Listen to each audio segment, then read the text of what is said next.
And while we're talking about business, you've likely come across a shop that says they do not accept cash, they're card only. Oregon State Senator James Manning Jr., a Democrat representing the Eugene area, had that experience recently, and being a lawmaker, it prompted him to try and change it.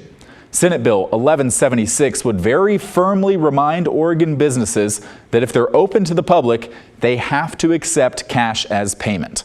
Senator Manning says he realized the problem when he went to pay for drinks for a group he was with in Portland just last year. I met with a group of folks, and we were at the bar having a little conversation and stuff, and I offered to purchase a couple of beverages for folks. And then when I went to settle up the bill, they told me that they didn't accept cash. And I'm like, you don't accept cash.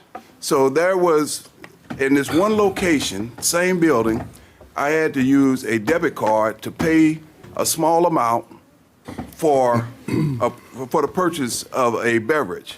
And I'm thinking that why are we doing that? Because we did a bill a few years ago that says that all public accommodations must accept U.S. currency. He's talking about Senate Bill 1565 from the 2022 session. That required businesses to accept U.S. currency or cash for payment. But as Senator Manning noticed, and perhaps you've noticed, not all businesses got the memo or care to follow it. Perhaps because there's not really a penalty for not accepting cash. Consumers can file a complaint with the Oregon Bureau of Labor and Industries, but it's not clear what action the agency can take if a business continues to refuse to take cash and coins. This session's bill would require the agency to educate businesses that they must accept cash. There are a few exceptions. A business can refuse to take any combination of cash over $100. Farmers markets and roadside stands can refuse cash, and so can airplanes and online businesses. Businesses are also allowed to require cash be turned into cards.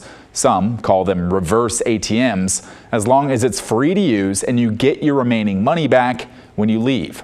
If you've been to the Moda Center, that's what they use. So far, the bill has passed the Senate without a lot of controversy. Only one person has filed testimony in opposition. They wrote, "I'm an employee of a small locally owned food service business in Portland.